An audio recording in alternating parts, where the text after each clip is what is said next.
Welcome back to Reading Together. We're continuing our jaunt through the spirit of the disciplines, understanding how God changes life. A great book by Dallas Willard. We are continuing in chapter 9 today. Started chapter 9 last time. This is a really long chapter with lots of heavy-duty material in it as Willard starts examining particular disciplines. We saw last time that he divides the disciplines up into disciplines of abstinence and disciplines of engagement. We looked at that general framework last week. Today, we're just going to be looking at an overview of what he calls the disciplines of abstinence, the disciplines which are different ways of saying no to something. Let's dive right in here. I'm going to share my screen for those of you that are watching the video version. Here we go. Format here, again, is that we look at a quote from the book, and then we talk about it. This is a quote from William Inge, I-N-G-E. Willard quotes him as saying, "If we feel that any habit or pursuit, harmless in itself, is keeping us from God and sinking us deeper in the things of earth, if we find that things which others can do with impunity are for us the occasion of falling, then abstinence is our only course. It is necessary that we should steadily resolve to give up anything that comes between ourselves and God." Now, you notice the key idea here, and Willard's going to go into this over and over again, is that the things we're abstaining from in the disciplines of abstinence are not bad things. They're not things that are wrong, not things that are immoral, but they're things that sometimes for us, we need to set aside. Sometimes for us, we need to set it aside for a time or for right now or under certain circumstances. It might be good things that we're misusing, and we need to learn to use better. So it's not that these things are bad. And that's why, one reason why the list of disciplines that Willard gives us is not complete, it's not entire, it's not exhaustive, because there are some things that he's not going to mention that we're going to have to give up at some point. I think back to a time when I was younger. I think this is when I was a college student. I was really an addict to reading science fiction books. I just read one after another, lots and lots of science fiction books. And I came to the point where I was convicted that I needed to give that up for a while. So I collected all my science fiction books and magazines and gave them away and dropped it cold turkey. Now, it's not because I was convinced that reading science fiction was bad or evil or ungodly. And it could be sometimes, at least for some people. But for me at that time, that was something that was coming between myself and God. It was coming between myself and where I wanted to be with God. I needed to set it aside. Maybe as you listen to this today, God's putting his finger on something in your heart, something in your life, something that isn't bad. Maybe it's even something really good, a blessing. But right now, it's coming between you and God. It's coming between you and your life with God. You might want to consider a way to abstain from it. Next, he goes in and talks about abstinence in general. He says, in the disciplines of abstinence, we abstain to some degree and for some time from the satisfaction of what we generally regard as normal and legitimate desires. Remember, this is the focus again. It's not that we're abstaining from bad or evil things. That's taken for granted. We don't do bad things. We don't do evil things. But this is, as he says, to some degree and for some time, we abstain from the satisfaction of what we generally regard as normal for normal people. They're legitimate. He says these include things like food, we see the discipline of fasting, sleep, bodily activity, companionship, curiosity, sex. All these are good things according to God. All these are good things we see in Scripture. But sometimes we need to give them up for a while. Willard also mentioned some other things that we might need to abstain from sometimes. He lists convenience, comfort, material security, our need for having a good reputation, and variety. Man, that last one, variety, man, I love variety. I thrive on variety. Sometimes in my life, people have asked me what my favorite food is. And I, with difficulty, will name something as, okay, this is my favorite food. This is something I'd really like to have. Now, a lot of times when I say that, I mean, it's something I haven't had in a while, and I'd really like to have it. And then that person comes to believe that I want it every time they see me. And there's almost no food that I want all the time. I thrive in variety. When I hear of places or cultures where they eat basically the same food every day, man, that sounds like torture to me. And convenience. We really love convenience. We like having things at hand. We like being able to get up and go when we need to. We like to have resources at our disposal. And yet sometimes it's good for us to abstain from convenience, to set up our lives in such a way where we need to depend on God and not having everything ready to hand. Willard mentions the 7 deadly sins. As you probably know, these are not original to Willard. These go back to ancient times in the Christian tradition. Traditional lists are pride, envy, anger, sloth, avarice, gluttony, lasciviousness, or lust. Some people translate it as lust.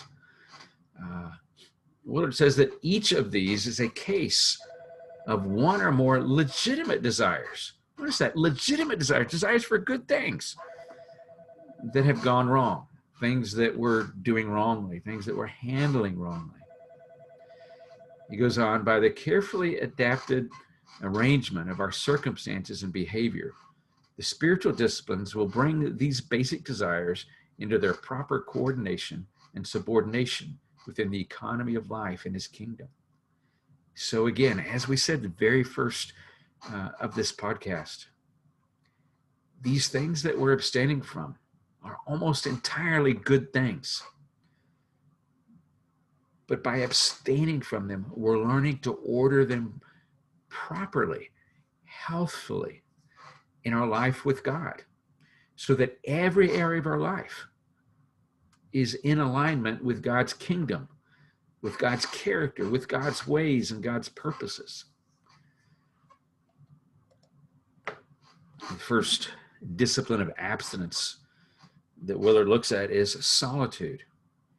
He says, in solitude, we purposefully abstain from interaction with other human beings, denying ourselves companionship and all that comes from our conscious interaction with others. Solitude is choosing to be alone and to dwell on our experience of isolation from human beings. Okay, I'm going to the next one and before I talk about it. It says the normal course of day-to-day human interactions locks us into patterns of feeling, thought, and action that are geared to a world set against God. Nothing but solitude can allow the development of a freedom from the ingrained behaviors that hinder our integration into God's order. I felt really convicted on solitude this summer. Preached a message on it back, I think it was in August, July or August, on the value of solitude and my lack of it. Now, solitude isn't the same thing as just not being around other people. Nowadays, we have lots of ways of being around other people without being around other people. I think of social media. I spend a lot of time in my office, spend a lot of time alone without other people right around me, but social media, get out there. Solitude and social media, they don't mix. Whether I'm on Facebook, Twitter, Instagram, wherever we are, wherever we're thinking, imagining other people around us. It's not solitude, but in solitude, and I need that solitude. I really felt that hunger this summer. That was that hunger for that. It was restored in me. In solitude, I give God space, God room to get into my life, to get it speak into my heart without all the noise that's out there. How are you doing on solitude? Are you allowing yourself any solitude, any time away from others? I know that if you're a parent, especially a parent of young children, especially if you're a mom of young children, solitude is really, really hard to come by. And one of the things I also felt convicted about lately is finding ways to allow my wife to get some solitude. We don't have young children at home, but we have a disabled adult child at home who can be very demanding sometimes. So I seek solitude for myself. I also try to find ways to help other people find some solitude. One of the things Willard says about it here, he says the normal course of day-to-day human interactions locks us into patterns of feeling, thought, and action that are geared to a world set against God. As long as we're engaging with people in the world, this world that is set up, or as he said here, geared against God, it sets up thought patterns in our life, sets up desiring patterns that can take us away from God. It might not be in the direction of what we might call evil or sinful things, but at the very least, it takes us off into busyness and distraction. We need deliverance from those things. Willard says, in solitude, we find the psychic distance. The word psychic comes from the Greek word psyche, which means soul.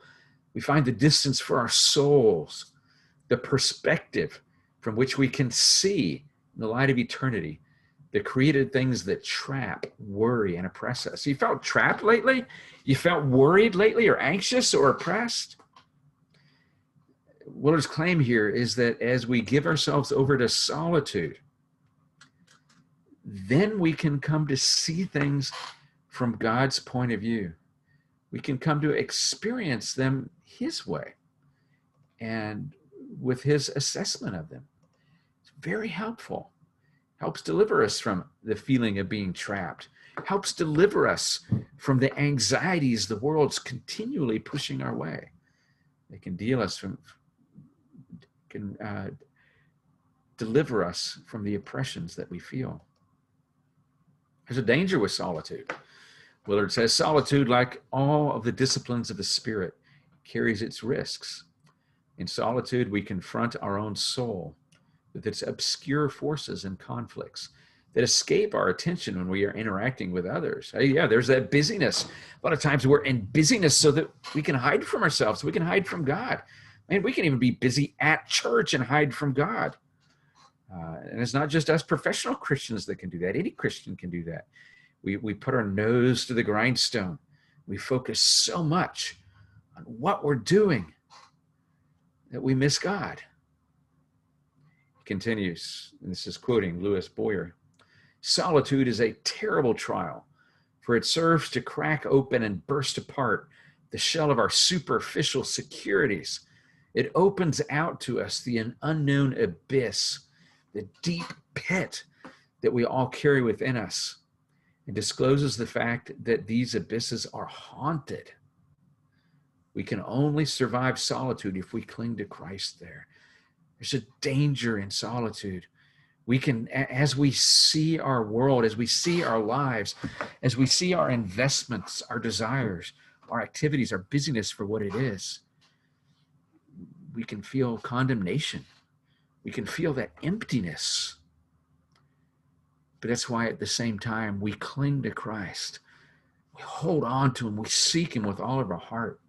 It's not solitude apart from Christ, but it's solitude with Christ.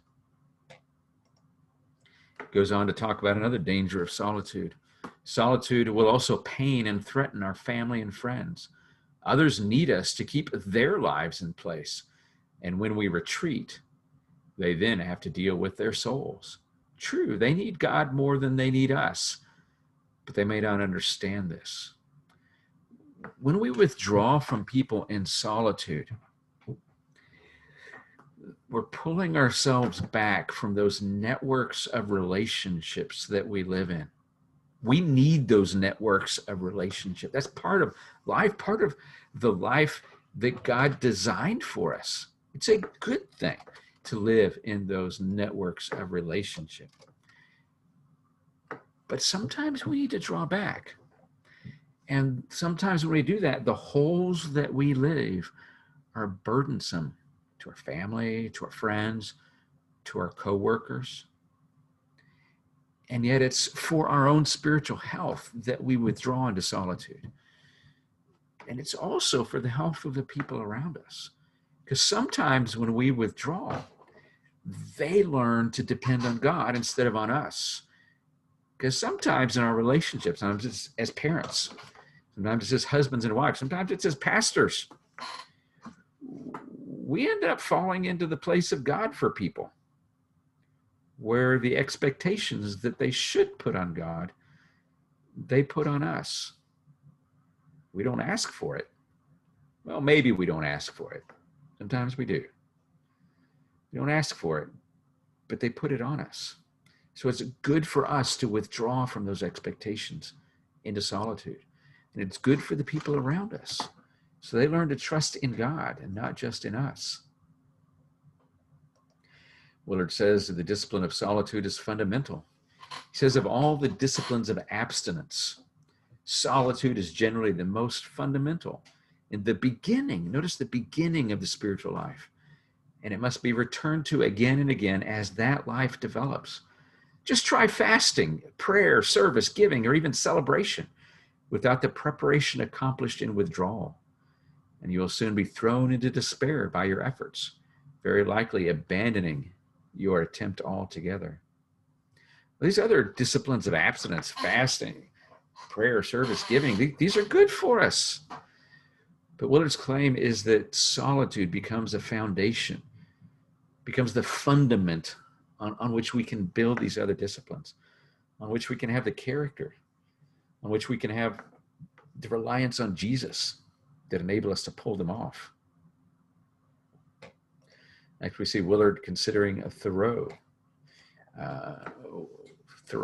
He says, as our inward life fails, we go more constantly and desperately to the post office.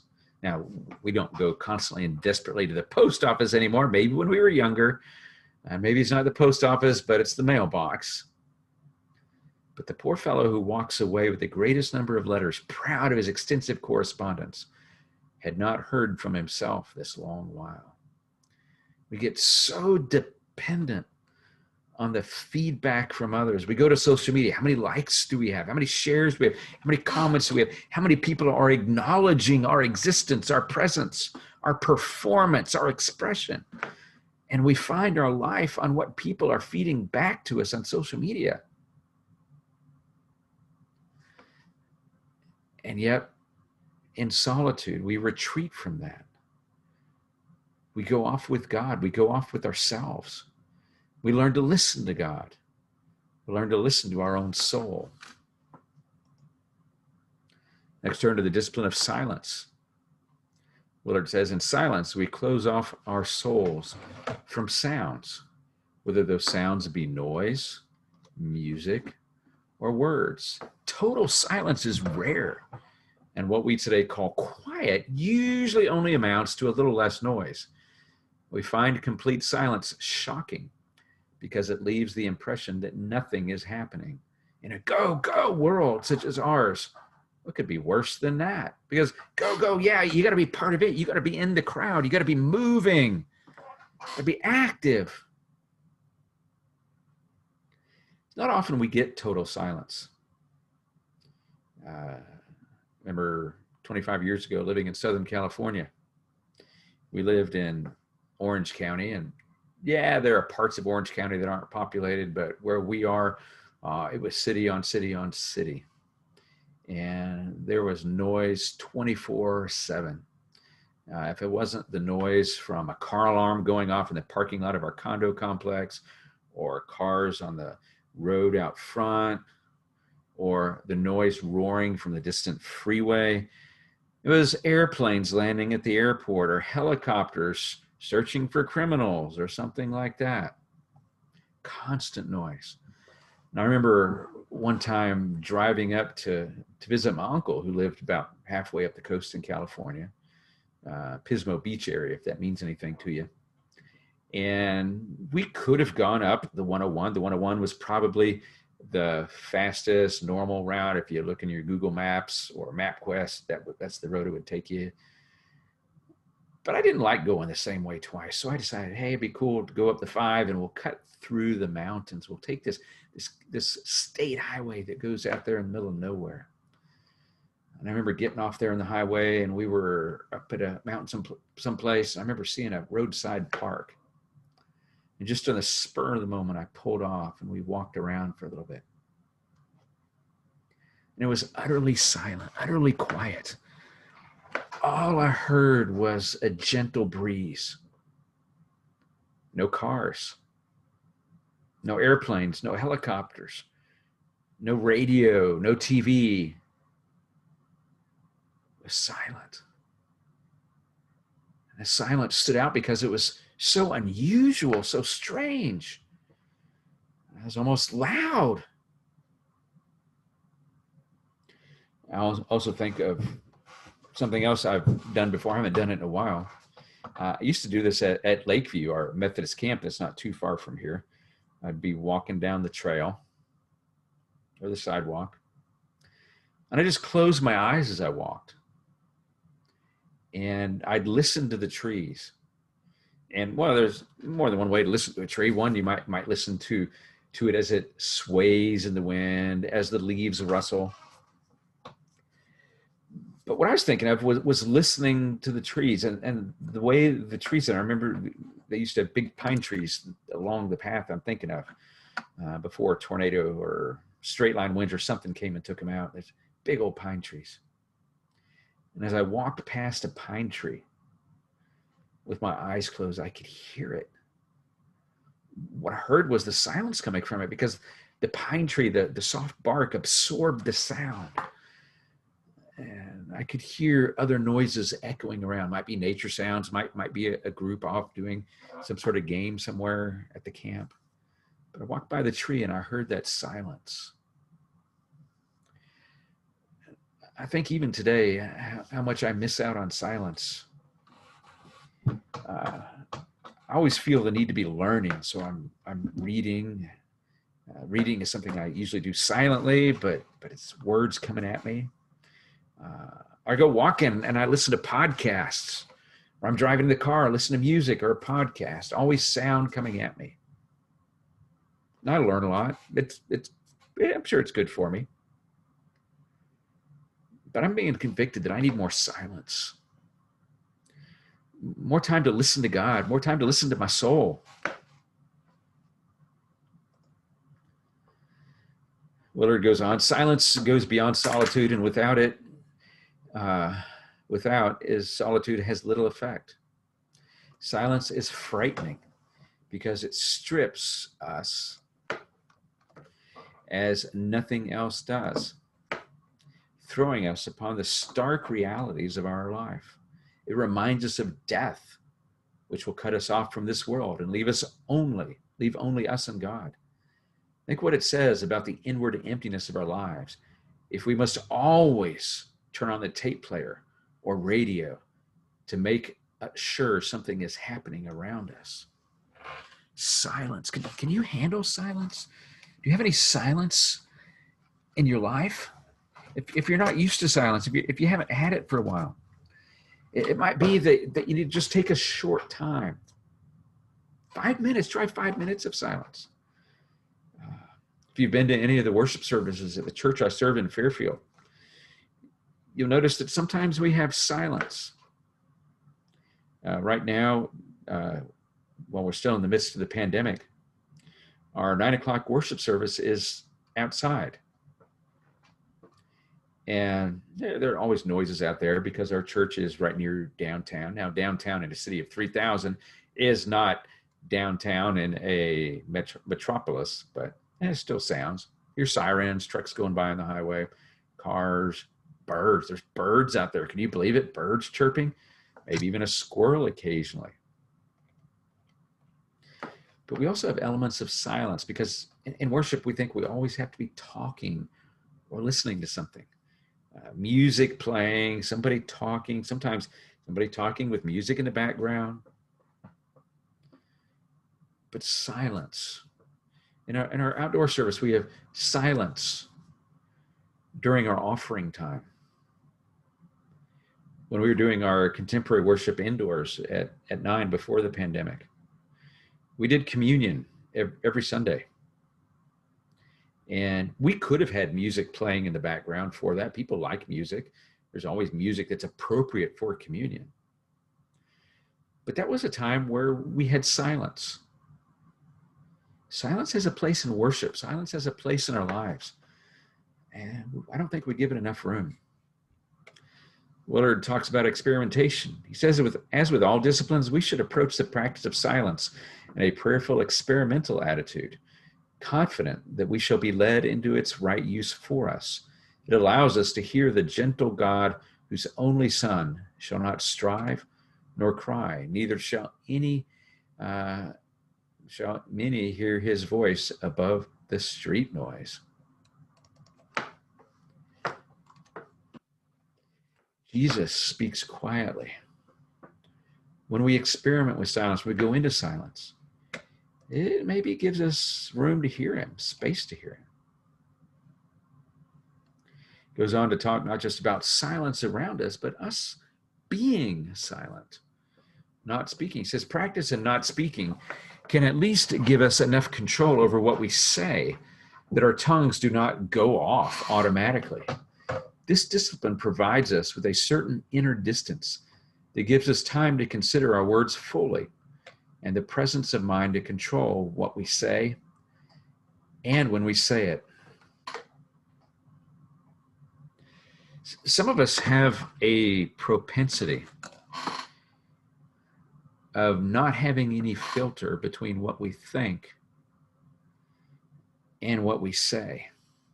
The thought pops in our head, we say it. Something happens in the world, we speak at it. Might be verbal words coming out. It might be what we type on social media, commenting. But this practice of not speaking, thinking carefully, of controlling our tongues, it's an essential discipline for us. It helps us to represent Jesus better. Goes on and ties silence to listening. He says the practice of silence also helps us to listen and to observe, to pay attention to people. Wonder how much wrath in human life is a result of not being heard. Yet when the tongue is moving rapidly, it seems wrath will usually be found following it. There's a lot of hurting people out there, a lot of lonely people, a lot of discouraged and despairing people, a lot of angry people. How much would their lives be changed? How much would our lives be changed if we took time to listen to them? If instead of thinking, oh, we need to come to them with a message, we need to come and figure out what to say. A lot of times we don't have any clue what to say, but that means we don't fill the space with our speech anyway. The Willard says, be silent, listen, hear people. Goes on and connects silence to witnessing. He says in witnessing, the role of talking is frequently overemphasized. Silence, and especially true listening, are often the strongest testimony to our faith. A major problem for Christian evangelism is not getting people to talk, but to silence those who through their continuous chatter reveal a loveless heart, devoid of confidence in God. There's a famous saying associated with Francis of Assisi. I've seen claims that he never said it, but people associate it with him. It's the saying, preach the gospel at all times, and if necessary, use words. Now, I get that. I get the idea that preaching the gospel is a showing of the gospel, a showing of the good news. But I also, as I read the New Testament, don't see a separation from preaching the gospel, from witnessing, and words. The words are always there. But Willard's claim here, and I have to agree with him on this, is our words overwhelm our witness sometimes. Sometimes, as he says, our words are just continuous chatter. And our witness could be so much more powerful if we listened. And if we had confidence in God to do the speaking and not just us. It might be, that God calls us to say something. But then to let that something stew in somebody's heart, in their mind for a while. It's so much more important in witnessing that we show a loving heart and confidence in God. Next, we turn to fasting. Fasting, according to Willard, is abstaining from food in some significant way. Normally, fasting is, just abstaining from all food. Sometimes it's abstaining from sweet, sometimes from meat, sometimes from rich food, sometimes from excessive food, sometimes from a meal, sometimes from multiple meals. Willard says, this discipline teaches us a lot about ourselves very quickly. It will certainly prove humiliating to us as it reveals how much our peace depends upon the pleasures of eating. It may also bring to mind how we are using food pleasure to assuage the discomforts caused in our bodies by faithless and unwise living and attitudes, lack of self-worth, meaningless work, purposeless existence, or lack of rest or exercise. If nothing else, it will certainly demonstrate how powerful and clever our body is in getting its own way against our strongest resolves. I understand that, our body having its own way against our strongest resolves. I can resolve not to eat something, not to go get dessert, not to snack, and I go and do it anyway. Fasting is a discipline that helps us bring our body into order, helps bring our bodies into line with God, our physical existence. God loves us. God made us to eat. God made us so we need food. We need to take in nourishment. But so often we become more reliant on food, more reliant on what we eat and snack on and drink than we are on God. Willard continues, he says, fasting confirms our utter dependence upon God by finding in him a source of sustenance beyond food. Fasting is one of the more important ways of practicing that self-denial required of everyone who would follow Christ. In fasting, we learn how to suffer happily as we feast on God. Notice how strange that sounds, to suffer happily. But here we are, what are we suffering?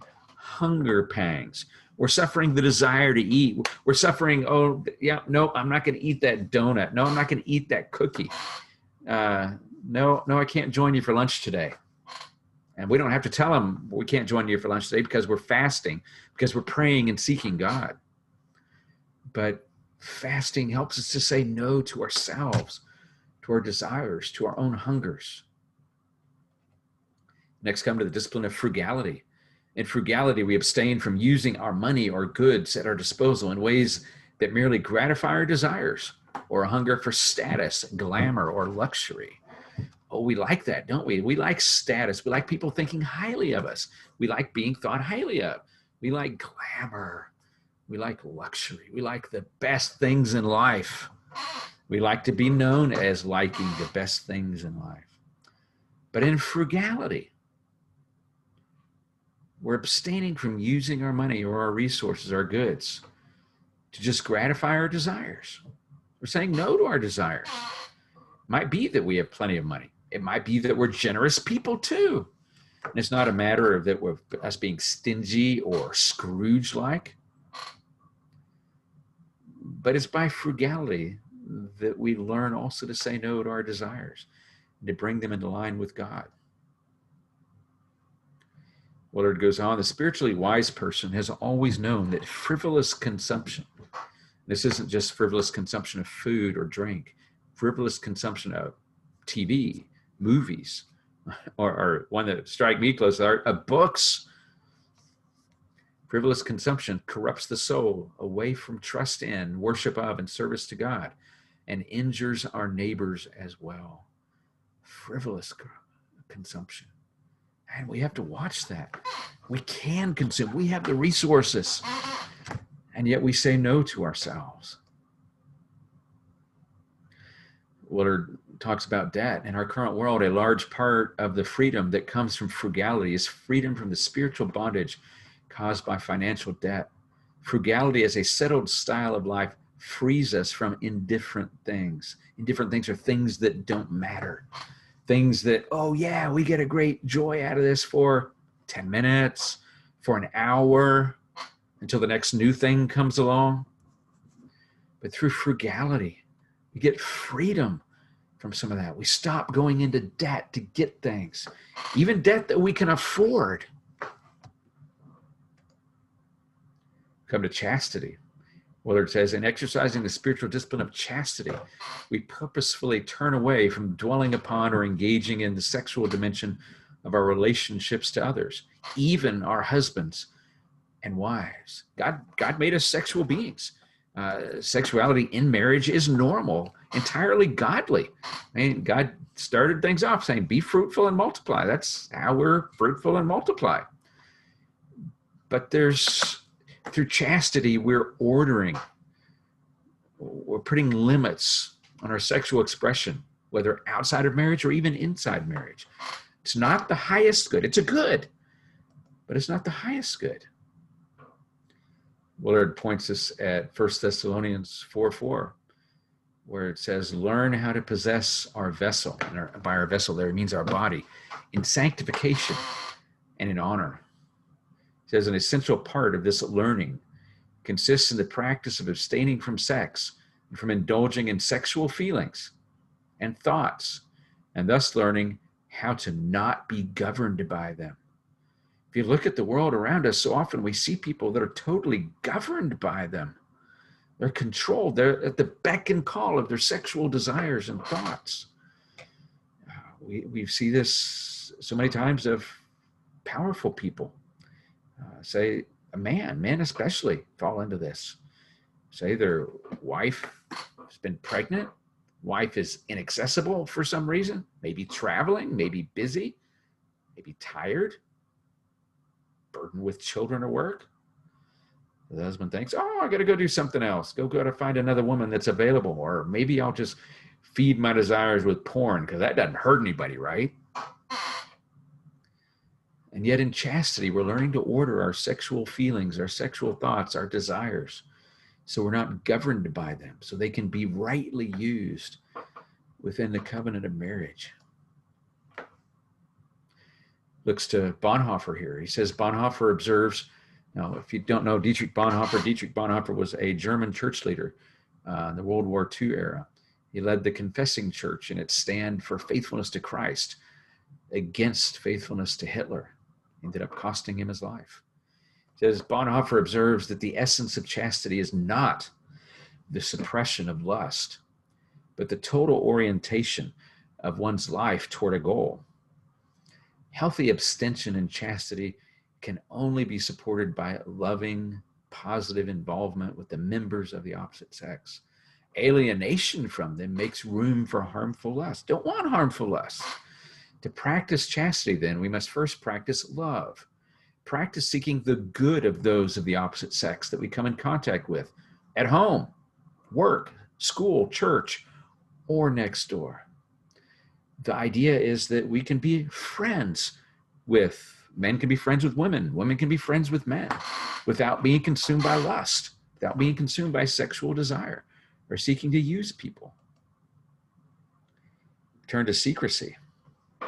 In the discipline of secrecy, we abstain from causing our good deeds and qualities to be known. We learn to love to be unknown and even to accept misunderstanding without the loss of our peace, joy, or purpose. Yeah, God calls us to obey him. God calls us to bless others. And sometimes we feel the blessing in having other people recognize us for the good things we do. As a professional Christian, as one who does so much of my faith stuff in public, this is a harder one for me because I can't preach in secret. I can pray in secret, but so much of my prayer is public. My relationships are public. And yet there's this call from Jesus. Don't let your right hand know what your left hand is doing. This secrecy, so that I get my sense of affirmation, my feedback that affirms me as a being, as a decent person. comes from God and not from the people around me. Whether the people around me are reading me, understanding me, interpreting me correctly or not. It's what secrecy allows us to do. He continues, in the practice of secrecy, we experience a continuing relationship with God independent of the opinions of others. Oh man, we thrive in those opinions of others so often. What do they think of us? This is another area in which social media, it can be so dangerous because we're immersed in the opinions of others as they like what we post. They like the way we express ourselves, give us constant feedback, and we hunger for that. And yet we need secrecy, hiding our life. Willard continues, one of the greatest fallacies of our faith, and actually one of the greatest acts of unbelief, is the thought that our spiritual acts and virtues need to be advertised to be known. In other words, if we don't talk about them, if we don't do them up front of people, nobody's going to know, and they're not going to do any good. The gospel stories tell us, he says, how hard Jesus and his friends tried to avoid crowds and how badly they fail. I mean, Jesus would say, hey, I've just healed you. Don't tell anybody. Raised your daughter from the dead. Tell no one. Quite candidly, he continues, if it is possible for our faith and works to be hidden, perhaps that only shows they are of a kind that should be hidden. We might, in that case, think about directing our efforts toward the cultivation of a faith that is impossible to hide, a life that is on a hill, not hidden under a bushel basket. The idea that Willard's getting at here is that we don't need to advertise ourselves. Our life in Christ should leak out as people see, just in the way we live, without us pointing at ourselves at all. They can see our trusting him. They can see our reliance on him. They can see our joy in the midst of anxiety and turmoil. They can see that where the rest of the world is collapsing in outrage and anger and fear, we are not. And it makes them ask questions. Another benefit he talks about, the needs that arise in our efforts to serve God can often be handled by looking to God only, not telling others that there is a need, but counting on God to tell them. If we see needs met because we've asked God alone, our faith in God's presence and care will be greatly increased. Now, if you were reading in the book, you'd see how he goes here and talks about the story of George Mueller. George Mueller had an orphanage in Bristol, and he's a man of great faith. He was one that was notorious for not telling people what he needed. Might have a house full of orphans to feed, but doesn't tell them that he has no food. There's a famous story that he told about a time where it came morning and they had no food in their orphanage. And so the staff said, well, what are we going to do? What are we going to do for the kids? And Mueller said, well, put out the plates. I've talked to God. God's going to provide. And right about that time, there was a knock on the door. And Mueller went to the door, and it was a bakery truck. And the baker comes out, and he's looking sort of embarrassed. And he said, well, I don't know what's going on here, but I had a dream in the night that God was telling me that y'all needed some food. So I got up in the middle of the night, and I baked some bread for you. Could you use some bread? He brings the bread in and sits it before the kids. And before he can even finish doing that, there's another knock on the door. And he goes to the door, and it's the guy with the milk wagon. And he says, I'm sorry, but my wheel's broken out here and my milk's going to spoil. So could your orphans by chance use some milk today? And God miraculously takes care of Mueller and his orphans through the years as he just lets his needs be known to God. A famous missionary that learned that kind of faith from Mueller was Hudson Taylor. If you read his biography, you'll read about him calling out to God when he has a need for his mission work in China. And God provides. And there's the discipline of sacrifice. Willard says, in the discipline of sacrifice, we abstain from the possession or enjoyment of what is necessary for living, not as in frugality, from what is really, to some degree, superfluous anyway. We forsake the security of meeting our needs with what is in our hands. It is total abandonment to God. We give up the good things. We give up the basic things for a time. and we trust in God. We see God come through and provide for us. There's a final comment on this section on the disciplines of abstinence. Willard says, the cautious faith that never saws off the limb on which it is sitting never learns that unattached limbs may find strange, unaccountable ways of not falling. Yeah, unaccountable doesn't make any sense, does it? You know what? You know the imagery here. You've climbed a tree, you're sitting on a limb, and you saw off the limb between where you are and where the tree is. So there's going to be nothing holding it up.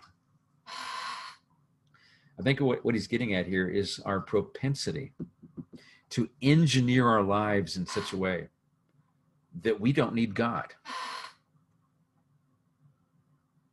But instead, this idea of sawing off the limbs is to just step out in faith sometimes. God, I don't know how I'm going to do this. I don't know how I'm going to make it. Don't know how I'm going to pay the bills. Don't know where my food's going to come from. Don't know how I'm going to provide for my family. I don't know how I'm going to do this thing that you've called me to do, and I don't know how to do it, but I'm going to trust you. That's when our faith grows. So the more we engineer our lives to not need God, the more likely we are to have a shriveled, shrunken, and inconsiderable faith. So I'd suggest, as you look at these disciplines of abstinence, to start experimenting with them. Experiment with the first ones, solitude and silence. Go to try fasting, try frugality. Just pick a couple and try them out. See how they work. See how God works in your life through them. Let's pray. Father, I thank you for everyone who's listening today. I pray that this podcast will be a blessing to them. I pray that you make yourself known to them, that you would open up space in their life for you to transform them into the likeness of Jesus as they practice these disciplines of abstinence. Help us, Lord, to bring our desires, our bodily needs and urges into line with your word, to bring them into submission to your spirit, your kingdom rule. Amen. Well, thanks again for joining us this time. And in our next session, we'll be turning to the disciplines of engagement. Bye.